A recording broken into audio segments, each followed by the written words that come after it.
তো হ্যালো বন্ধুরা, ছন্দা ভ্লগে আপনাদের সকলকে স্বাগত। তো স্কুল থেকে এই তো ফিরে এলাম। ফিরে এসে হাজব্যান্ড বলল আজ খুব সুন্দর মাছ এনেছি। তো মাছটা আমি ধুতে গিয়ে দেখলাম, সত্যি বন্ধুরা মাছটা কিন্তু খুব বড় মাছ ছিল, আমেরিকান মাছ ছিল। মাছটার পিসগুলো মানে খাসির মাংসের চর্বি পিস যেমন একবারে থলথল করে, মানে অতিরিক্ত চর্বি জাতীয় মাছটা।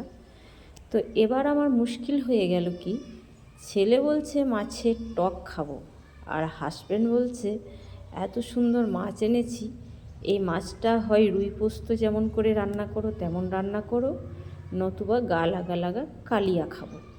তো আমি তো বন্ধুরা ভীষণ দুটানায় পড়েছি।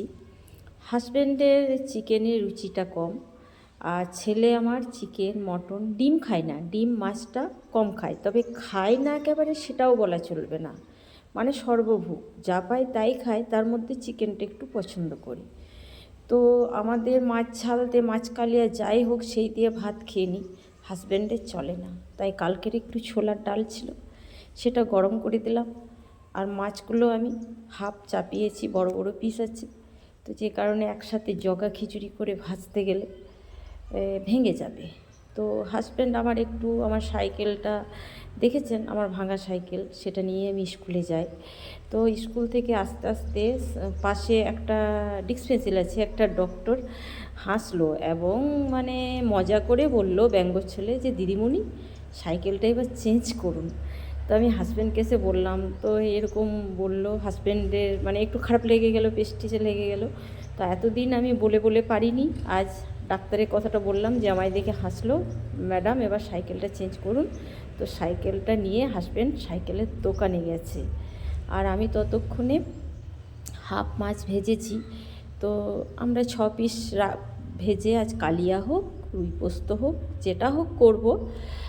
আর মেয়েদেরকে তো একটু হিসাবই হতে হয় বন্ধুরা। তো 3 পিস পেটি আর মাছের ডিমটা আমি পেঁয়াজ লঙ্কা কুচো দিয়ে ভেজে অ্যান্ড মাছের তেলটা এইটুকু আমি রাখলাম, কালকে আমি টমেটো আলু দিয়ে পাতলা টকের ঝোল করব। তো মেয়েদেরকে একটু হিসাবে না হলে চলে না।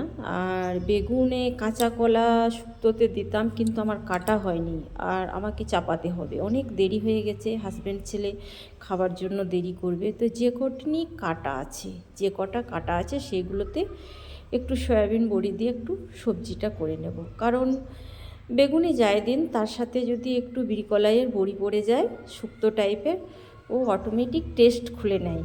বেগুনের মানে সত্যি নিজস্ব একটা স্বাদ আছে, বেগুনের সবজি যেমনই করেই রান্না করুন সে কিন্তু মানে অটোমেটিক সুস্বাদু হয়ে যাবে। তো এইভাবেই চলছে, মেয়েদেরকে হিসাব নিকাশ করে না চললে খুব প্রবলেম। তো দুঃখের বিষয়, আমি আর রান্না করার পর ভিডিওটা করতে পারিনি, কারণ রান্না হতে হতে ওরাও বাপ ছেলে খেতে দাও করে চেঁচায়, আর আমারও পেটে ছুঁচোর কীর্তন চলে, খিদে পেয়ে যায়।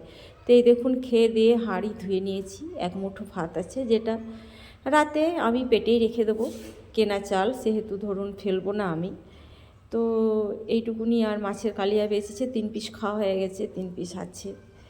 তো ভিডিওটা আমার তখন করা হয়নি, সরি, তার জন্য দুঃখিত।